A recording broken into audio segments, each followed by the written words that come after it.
Hello everyone, hi, how are you guys. आज का मेरा वीडियो है सीए कोर्स के ऊपर एंड ये मेरा पहला हिंदी वीडियो है। सो आई एम एक्सपेक्टिंग कि आप इसे लाइक करें और मुझे बताएं अगर आप इसमें कोई इम्प्रूवमेंट देखना चाहते हैं। Okay, so let's start. हमने बहुत बार ये चीज़ ऑब्ज़र्व करी है कि अगर हम कोई कोर्स करना चाहते हैं, खुद कुछ बनना चाहते हैं, तो अगर हमें ऑलरेडी ऐसा कोई इंसान हमारे सामने हो जिसने वो कर रखा हो, तो हम उससे पूछते हैं कि तुमने कैसे किया, थोड़ा गाइड करो, कौन सी बुक से पढ़ा, कौन से टीचर्स से पढ़ा, कितना घंटे पढ़ते थे। इस तरह की चीज़ें लोग बहुत ऑफ़न पूछते हैं, तो मुझसे भी पूछते हैं। मेरे स्टूडेंट्स हैं जो मुझसे बहुत बार ये चीज़ पूछते हैं कि मैम आपने सीए कैसे किया। तो मैंने सोचा एक वीडियो बनाते हैं। एक वीडियो में जितना कुछ मुझे मालूम है, मैं जितना मुझे याद रहे वीडियो बनाते वक्त, वो सारी चीज़ें मैं एक वीडियो में बना के यूट्यूब पे पोस्ट कर दूँ। And who ever ask me कि कुछ भी इससे रिलेटेड, तो बस उठा के ये लिंक भेज देना है और मेरा काम हो गया। ओके, सो आज हम 2-3 चीज़ों के बारे में बात करेंगे। पहली चीज़ ये, सीए कोर्स बाकी कोर्सेज़ के कंपैरिजन में कैसे बेटर है। उसके बाद हम ये बात करेंगे कि इसका प्रोसेस क्या है, कैसे इसको करना होता है। उसके बाद मैं आपको कुछ टिप्स दूंगी कि कैसे इसको सक्सेसफुली फिनिश करें। मेरी जो भी लिटिल बिट एडवाइस है इस पे, वो मैं आपको दूंगी और थोड़ा सा आपको बताऊंगी कि मैंने कैसे किया ये कोर्स।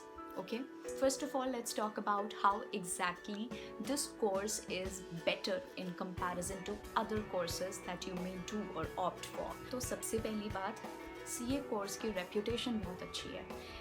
एक चार्टर्ड अकाउंटेंट को, मैं खुद एक सीए हूँ तो मैं जानती हूँ कि कितनी अलग टाइप की रिस्पेक्ट आपको मिलती है। बहुत रिस्पेक्ट मिलती है एक्चुअली, एंड स्पेशली लोग आपको ट्रस्ट करते हैं विद योर स्किल्स, आपको ट्रस्ट करते हैं विद हार्ड वर्क। मतलब अगर आपने सीए किया है तो लोगों के मन में एक इमेज बन जाती है कि आप हार्ड वर्किंग हो, आपको जॉब मिलना कंपैरेटिवली बहुत ईजी हो जाता है। आई मीन सीरियसली, मैंने ऑब्ज़र्व किया है। इन माई केस जॉब मिलना मुझे लगता है वाकई में आसान हो जाता है। उसके अलावा money wise, you know how fruitful and how gifted this course is. When you are doing CA, be sure of one thing, आप जितने पैसे लगाओगे उससे बहुत ज़्यादा कमा सकते हो। ओके, बहुत सस्ता कोर्स है, बहुत ही सस्ता कोर्स है, इट्स वेरी चीप। मतलब टोटल 50,000 रुपये में अगर आपने कोचिंग्स नहीं ली बाहर कहीं, तो 50,000 रुपये में आप सीए बन सकते हो। फी स्ट्रक्चर के बारे में I am going to talk to you little 2 minutes after this. Apart from that, एक और बहुत बड़ा एडवांटेज ये है कि बहुत कम लोग सीए हैं आज भी। मतलब इंडिया इतना पॉपुलेटेड है, ऑलमोस्ट हर कोर्स में आपको इतनी बड़ी जनता मिल जाती है जो ऑलरेडी या तो वो कर चुकी है या वो कर रही है। सीए कोर्स में नो डाउट बहुत लोग कंपटीशन के लिए प्रिपेयर कर रहे हैं, मगर बहुत कम लोग एक्चुअली सीए बन पाते हैं।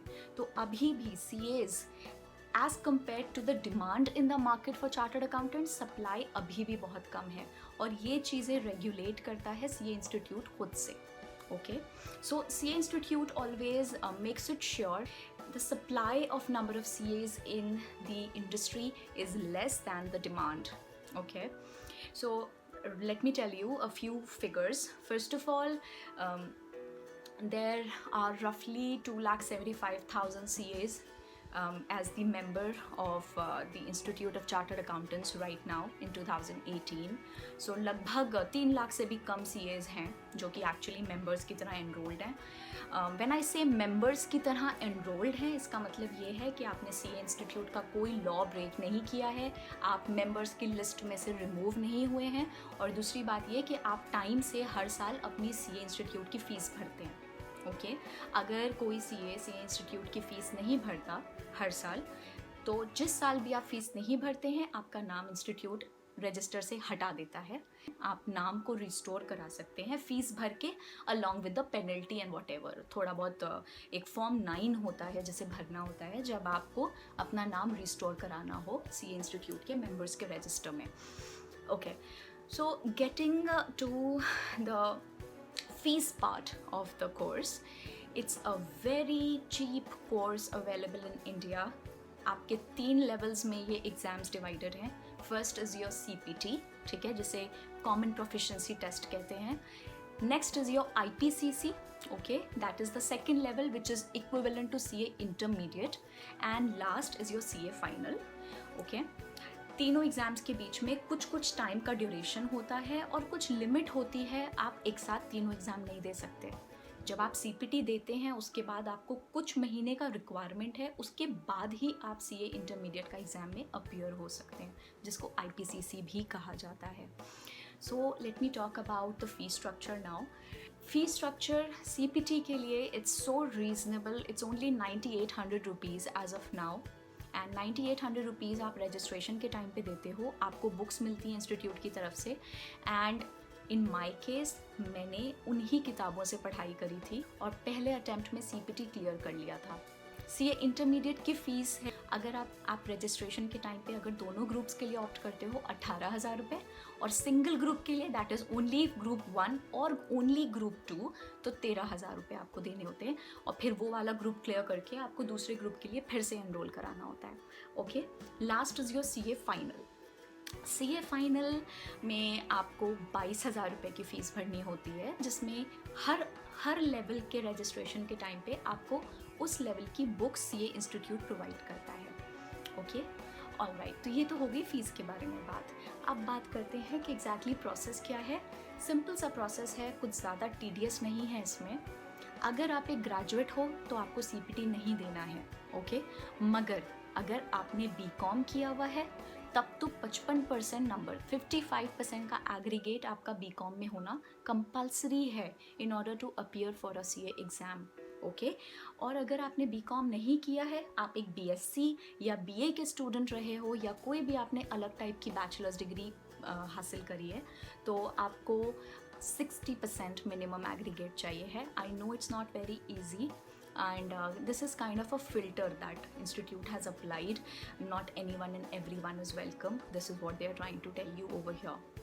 So you've got to maintain certain kind of a percentage if you want to appear for a CA exam, okay। all right, हाँ, बट अगर आप ग्रेजुएट नहीं हो तो मिनिमम आपका क्लास 12th पास होना ज़रूरी है। क्लास 12th पास करने के बाद आप CPT के स्टूडेंट बन जाते हो। आप रजिस्ट्रेशन के लिए पैसे देते हो, आप बुक्स लेके आते हो, आप फॉर्म भरते हो, जो कुछ भी भरना होता है, और उसके बाद आप CPT के एग्ज़ाम के लिए पढ़ना शुरू कर देते हो। CPT का एग्ज़ाम क्लियर होने के बाद आप इंटरमीडिएट के स्टूडेंट बन जाते हो और आपका IPCC का एग्ज़ाम होता है, ओके। सो IPCC के लिए सबसे पहला काम आपको एक 4 हफ्ते की, या मैं कहूँ 100 घंटे की एक IT ट्रेनिंग होती है जो करनी होती है। हमने एप्टेक से करी थी, आई स्टिल रिमेंबर। सो वो किसी भी एफिलिएटेड इंस्टीट्यूट से आप कर सकते हो। वो ट्रेनिंग कंप्लीट करने के बाद आप आर्टिकल ट्रेनिंग में एंटर करते हो। आर्टिकल ट्रेनिंग हमेशा एक चार्टर्ड अकाउंटेंट के अंडर होती है, एक प्रैक्टिसिंग चार्टर्ड अकाउंटेंट के अंडर, ओके। आप चूज़ कर सकते हो आपको ट्रेनिंग किससे लेनी है, और आप प्रॉपर एक एम्प्लॉई की तरह वहाँ पे काम करते हो। आपका प्रॉपर 8 घंटे की शिफ्ट होती है, आप ऑफिस जाते हो। हाँ, यहाँ पे कुछ लोगों के माइंड में ये डाउट आ सकता है कि अगर आप ऑफिस जाओगे तो आप ग्रेजुएशन कैसे करोगे। नाउ ग्रेजुएशन के लिए ये है कि आप कोरेस्पॉन्डेंस से करोगे, ओके। और अगर कोरेस्पॉन्डेंस से नहीं करोगे तो शायद एक ऐसी यूनिवर्सिटी से करोगे जहाँ पे अटेंडेंस का उतना लफड़ा ना हो। आपको खुद देखना होगा, वो चीज़ आप खुद हैंडल करोगे। ज़्यादातर CA स्टूडेंट्स इस चीज़ के साथ थोड़ा सा स्ट्रगल करते हैं। अब CA कर रहे हो तो ऑब्वियसली आप BCom ही कर रहे होगे, राइट, अनलेस आपने ऑलरेडी BSc या कुछ कर नहीं रखा है। इन दैट केस आप सीधे CA इंटरमीडिएट में एंटर करते हो। तो साइंस के स्टूडेंट्स और आर्ट्स के स्टूडेंट हर कोई CA कर सकता है। 1 महीने की आपकी वो जो IT ट्रेनिंग होती है उसका नाम होता है ICITSS, that is Integrated Course of Information Technology and Soft Skills, okay. वो कोर्स कंप्लीट करने के बाद आप अपनी आर्टिकल ट्रेनिंग स्टार्ट करते हो। आपको एक मिनिमम सी स्टाइपेंड मिलती है जो डिपेंड करता है कि आप कैसे सीए के अंडर काम कर रहे हो, ये बड़ी फर्म है, छोटी फर्म है, कैसी फर्म है, उस पर डिपेंड करता है। तो अगर आप एक बड़ी फर्म में काम करोगे आप बहुत अच्छे पैसे भी कमा सकते हो। अब बहुत अच्छे का मतलब है 15-20 हज़ार, लाखों में उम्मीद मत करो। ओके, तो एक ये स्टाइपेंड ही है, ये आपकी सैलरी नहीं है। और ये मिनिमम क्राइटेरियन सी इंस्टीट्यूट ने फिट किया हुआ है ताकि आपको कोई एक्सप्लॉइट ना कर पाए अगर लोग आपसे काम ले रहे हैं। तो हाँ, मेनली आप जो रिसीव कर रहे हो उस काम के बदले में जो आप कर रहे हो अपने प्रिंसिपल के लिए, वो है आपकी आपकी लर्निंग सबसे इम्पॉर्टेंट है। ओके, हाँ, बट उसके अलावा आप एक छोटे सी थोड़ा सा पैसे भी कमा लेते हो साथ में, राइट। तो वो चीज़ है। फिर उसके बाद आपकी ट्रेनिंग जब स्टार्ट होती है, ट्रेनिंग के लिए एक रूल है, आपकी ट्रेनिंग मिनिमम 8 महीने की हो जानी चाहिए। उस महीने से पहले जिस महीने आपके सीए इंटरमीडिएट के एग्ज़ाम्स हैं, 8 महीने की ट्रेनिंग अगर आपकी कंप्लीट नहीं हुई है तो आप सीए इंटरमीडिएट के एग्ज़ाम्स नहीं दे सकते। ओके, आपकी वो ट्रेनिंग 8 महीने की मिनिमम हो जानी चाहिए। ओके, एक चीज़ और याद रखिएगा, अगर आप डायरेक्टली इंटरमीडिएट में आए हैं, आप ऑलरेडी ग्रेजुएट थे, तो आपने सीपीटी नहीं दिया होगा, राइट। तो इन दैट केस 9 महीने का पीरियड है वो। आपको 9 महीने की आपकी ट्रेनिंग हो जानी चाहिए before you enrol yourself for your actual examinations of intermediate of CA. Okay, alright, next is your last CA final. CA final, बाप रे, तोड़ू एग्ज़ाम है, ख़तरनाक है, मैं मानती हूँ, मगर मेरे जैसे लोग कर लेते हैं तो कोई भी कर सकता है, तो कोई डरने वाली बात नहीं है। अगर आपने पढ़ाई करी है, आपने रेगुलरली एफ़र्ट मारा है, आपने अपनी ट्रेनिंग अच्छे से करी है, तो आप ये एग्ज़ाम क्लियर कर सकते हो। ओके, सीए फाइनल में भी जैसे ही आप इंटरमीडिएट के एग्ज़ाम्स क्लियर करते हो, that is both the groups. Okay, both the groups करने के बाद आपकी फिर से एक ट्रेनिंग होती है इंफॉर्मेशन टेक्नोलॉजी की, जो एडवांस लेवल की ट्रेनिंग होती है। इसका नाम होता है AICITSS, that is advanced integrated course of information technology and soft skills. Okay, उस ट्रेनिंग के बाद ये फिर से 100 घंटे की ट्रेनिंग होती है, 4 हफ्ते की। इसके बाद आप आर्टिकल ट्रेनिंग में वापस घुस जाते हो। ओके, बीच में, अच्छा मैं एक चीज़ और क्लियर कर दूं, आपको अपना जिस सीए के अंडर आप काम कर रहे थे आप वहीं कंटिन्यू कर सकते हो, ठीक है। इन केस आप अपने सीए के साथ खुश नहीं हो, आपको शहर अपना बदलना है, कहीं और रहने जाना है, अपनी कोचिंग्स के लिए कहीं और जाना है, आप ऐसे केसेस में अपना प्रिंसिपल बोलते हैं उस सीए को जिसके अंडर आप काम कर रहे होते हो, आप अपना प्रिंसिपल चेंज कर सकते हो। उसका एक तरीका है, आपको वो तरीका फॉलो करना होगा। एक फॉर्म भरना होता है, मैंने किया था। मैंने 2 चार्टर्ड अकाउंटेंट्स के अंडर ट्रेनिंग करी थी, बट मैंने पूरा का पूरा कोर्स अपना लखनऊ से किया था। बीच में कुछ टाइम के लिए आई वॉज इन दिल्ली, मेरी कोचिंग्स लक्ष्मी नगर से हुई थी। एंड अगर आप एक सीए स्टूडेंट हो तो आपको अच्छे से पता होगा लक्ष्मी नगर में कितने सारे इंस्टीट्यूट्स हैं, वहाँ पे सीए लेन है और वो काफ़ी नोन है सीए कोर्स के लिए। सारे जितने भी इंडिया के टॉप मोस्ट इंस्टीट्यूट्स हैं जो कि सीए की कोचिंग्स प्रोवाइड करते हैं, उन सब के ऑफिसेज लक्ष्मी नगर में हैं। एंड वहाँ पे सस्ता पीजी मिल जाता है। पीजीज़ में खाना बड़ा ख़राब होता है, शायद आप बहुत भूखे भी रहोगे, मगर वो सब मैं आपको बताऊँगी थोड़ी देर में। अच्छा, सीए फाइनल के एग्ज़ाम के लिए एक चीज़ याद रखिएगा, आपके ट्रेनिंग के आखिरी 6 महीने चल रहे हों तब आप सीए फाइनल का एग्ज़ाम के लिए अपियर कर सकते हो, वरना आप एलिजिबल नहीं हो उस एग्ज़ाम के लिए। ओके, ऑलराइट, तो ये तो हो गया प्रोसेस ऑफ सीए, ठीक है। बाकी आप और कुछ जानना चाहो तो आप मुझे कमेंट बॉक्स में प्लीज़ इन्फॉर्म करो। I have a very good habit of responding to every single comment I receive, तो मैं आपको ज़रूर रिप्लाई करूँगी। मुझे कोई चीज़ नहीं पता होगी तो मैं आपको बता दूँगी, और अगर नहीं पता होगी तो मैं ढूंढ के उसका जवाब ढूंढ के आपको बताऊँगी। तो आप प्लीज़ मेरे चैनल को सब्सक्राइब करना, और कुछ भी जानना हो तो मुझे लिख देना, मैं बता दूँगी। ओके, तो ये सारी बातें तो हो गई कोर्स के प्रोसेस, उसकी फ़ीस के बारे में। अब मैं बताती हूँ आपको कि मैं कैसे पढ़ती थी, क्योंकि बहुत सारे लोग ये जानना चाहते थे और मुझसे बहुत लोग ये चीज़ कमेंट्स में भी पूछ चुके हैं। पहली बात तो मैं आपको ये बता दूँ कि मैं बहुत पढ़ती थी, बहुत ज़्यादा पढ़ती थी। एक्चुअली मैं क्यों पढ़ती थी, मुझे अब वो चीज़ समझ में आती है। मेरे पास कोई और काम भी नहीं होता था करने के लिए, इसलिए भी मैं बहुत ज़्यादा पढ़ती थी। तो मैं रोज़ के शायद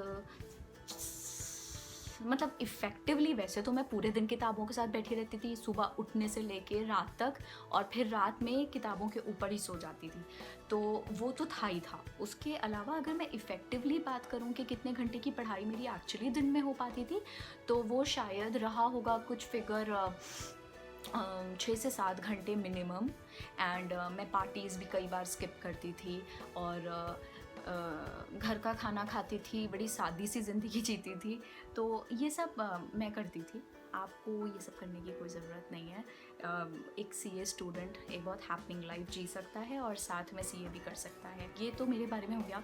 मैंने अच्छा हाँ, एक चीज़ और, मैंने सीए की सारी कोचिंग्स लक्ष्मी नगर से करी थी, सीए इंटरमीडिएट में भी और सीए फाइनल में भी। मगर ज़रूरी नहीं है कि आप भी ऐसा करो। बहुत सारे लोग बिना कोई कोचिंग करे भी सीए क्लियर करते हैं। आपको मेहनत करनी आना चाहिए। मैं आपको बताऊं मैंने किस किस से कोचिंग ली थी। मैंने अकाउंटेंसी की कोचिंग इंटरमीडिएट और फाइनल दोनों में सीए प्रवीण शर्मा से ली थी। देन टैक्स की कोचिंग मैंने अजय जैन सर से ली थी, और मैंने संजय अग्रवाल सर से कॉस्टिंग पढ़ा था, और माफ़ा पढ़ा था मैंने आशीष कालरा सर से, और किससे पढ़ा था मैंने, राजकुमार सर थे एक आईडीटी के टीचर, इनडायरेक्ट टैक्सेस, मैंने उनसे पढ़ा था। और मैं दिल्ली में रहती थी, मैं लक्ष्मी नगर में रहती थी। बड़ा ख़राब सा पीजी था मेरा, हमें खाना भी नहीं मिलता था सही से, बड़े भूखे रहते थे हम, और हमारे पास पैसे भी नहीं होते थे उस टाइम पे, क्योंकि उस टाइम पे हम इतना अफोर्ड नहीं कर सकते थे। तो हम बहुत ही मतलब 1000 रुपये में, मुझे याद है 1000 रुपये हमारे 15 दिन चल जाते थे। मतलब इतना ज़्यादा बचा बचा के खर्चा करते थे हम लोग।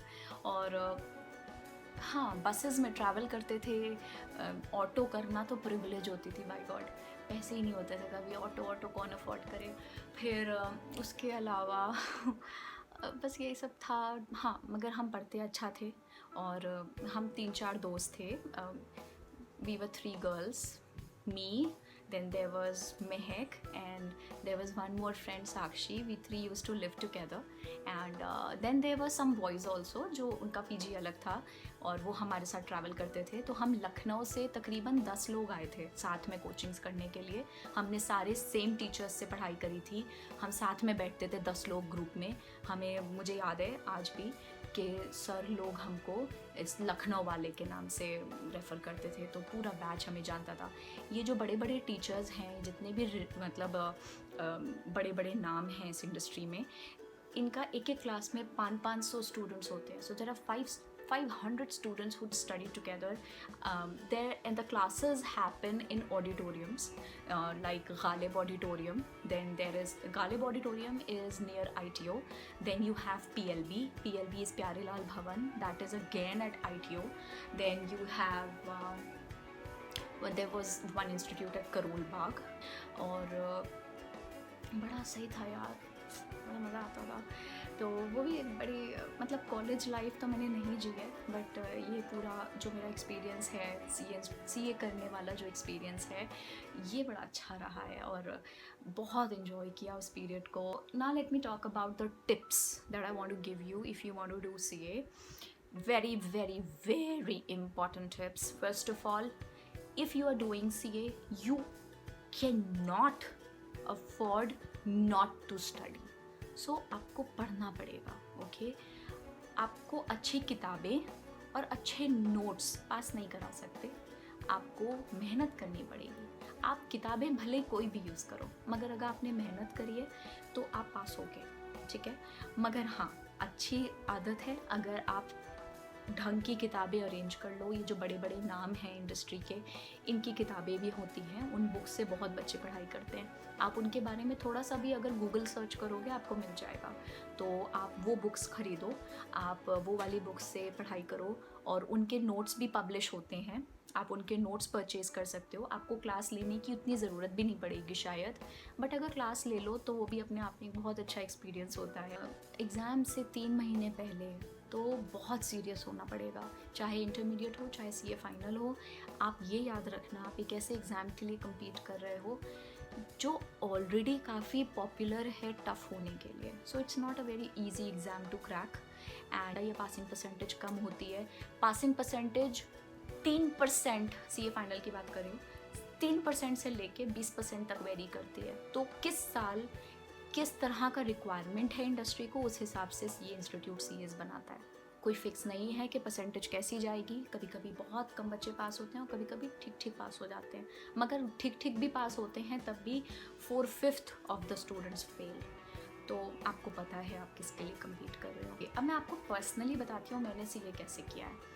मैं सुबह उठ जाती थी 8 बजे, चाय मिलती थी मुझे, मम्मा बना के देती थी, और उसके बाद मैं पढ़ना शुरू कर देती थी। फिर मैं ब्रेकफास्ट के लिए उठती थी, फिर मैं वापस आती थी, मैं फिर से पढ़ना शुरू कर देती थी, और शायद यही शेड्यूल मेरा 3-4 साल चला है। उसके बाद मैं बीच में ऑफिस भी जाती थी, ऑफिस के टाइम पे पढ़ाई नहीं हो पाती है। ऑफिस से वापस आके आप एक्सक्यूज़ नहीं दे सकते कि आप थक गए हो, आपको किताबें खोलनी पड़ेंगी और फिर से पढ़ाई करनी पड़ेगी रात में। एग्ज़ाम से 3 महीने पहले बहुत सीरियस होना पड़ेगा। आपको मिनिमम आपके 2 रिवीजन ओवर हो जाने चाहिए एग्ज़ाम से पहले। बच्चे 5-5, 6-6 रिवीजन ओवर कर देते हैं, मगर मैं कभी नहीं कर पाती थी। हाँ, कुछ सब्जेक्ट्स में इंटरेस्ट ज़्यादा आता है, जैसे मुझे पर्सनली लॉ में बहुत इंटरेस्ट आता था, तो लॉ की किताब मैंने शायद सीए फाइनल की 16 या 17 बार पढ़ी होगी। तो जिस सब्जेक्ट में इंटरेस्ट आता है बहुत अच्छी बात है, जिसमें इंटरेस्ट नहीं भी आता है पढ़ना तो पड़ेगा भाई, पास तो वहाँ भी होना है। मतलब हर सब्जेक्ट में 40% मार्क्स चाहिए होते हैं, और एग्रीगेट एक ग्रुप में 50% नंबर चाहिए होते हैं उस ग्रुप को क्लियर करने के लिए। उसके अलावा there is something called a distinction. 60 number आपकी डिस्टिंक्शन होती है। अगर आप 60 ला रहे हो किसी सब्जेक्ट में तो वो एग्जेम्प्ट हो जाता है। मतलब अगर आप उस ग्रुप में फेल भी हो गए हो तो उस सब्जेक्ट में आपको एग्ज़ाम दोबारा नहीं देना है for the next 5 attempts. Consistency चाहिए है, लगातार पढ़ना है। मैं बहुत पढ़ती थी, और उसके अलावा मैं कंसिस्टेंट थी बहुत ज़्यादा। ये नहीं कि आज पढ़ा 3 दिन गायब, नहीं। घर में फंक्शन होता था, मैं तब भी टाइम निकालती थी पढ़ने के लिए। तो आपको भी ऐसे ही करना होगा। एग्ज़ाम टाइम के लिए मेरी आपको यही एडवाइस है कि प्लीज़ सोना ढंग से, रात में जाग कर पेपर देना बेवकूफ़ी होती है। मुझे नहीं लगता कि वो बहुत अच्छा कोई सक्सेस मंत्र है कि आप 2 घंटे की नींद लेके एग्ज़ाम देने जाओ। मैं हमेशा एग्ज़ाम में अच्छे से 6-7 घंटे तो मिनिमम सो के ही जाती थी। और उसके अलावा आप नोट्स बना सकते हो। एक बहुत अच्छी आदत थी मेरी, जो अभी भी मैं पढ़ाते वक्त बच्चों को सिखाती हूँ। आपको अपनी बुक में हर जगह मार्क करना पड़ेगा, जो भी थोड़ा यूनिक टाइप का कोई पॉइंट आपको मिल जाए, कोई ऐसा पॉइंट जिसमें आप कंफ्यूज हो रहे हो, कोई ऐसी चीज़ जो आपको थोड़ी नई या अलग लगी हो, या आपको लगे कि एग्ज़ाम से पहले इसको देखना ज़रूरी है, उस चीज़ के ऊपर एक स्टार बना लो। कोई लेटर ऐसा डिसाइड कर लो जो आप 5 साल तक फॉलो करो। मैं जी बनाती थी, G for good. So for every good point I used to mention a G on the question. Okay, तो ये कर सकते हो आप।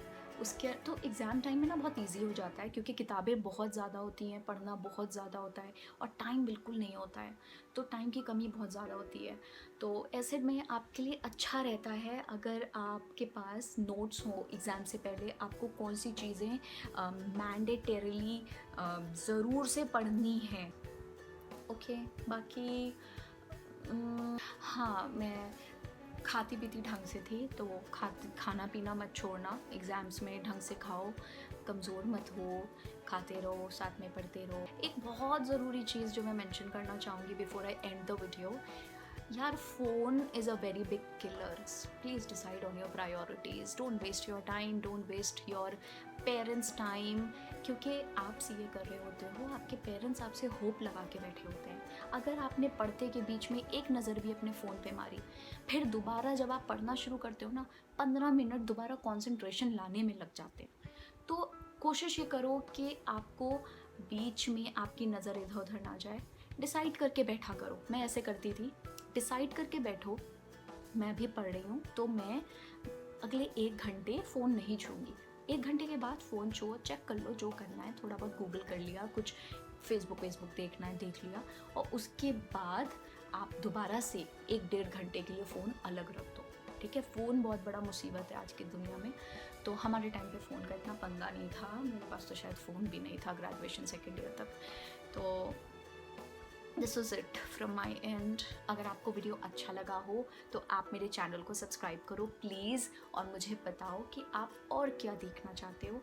I love making videos and that's it. So from my end I am done with the video.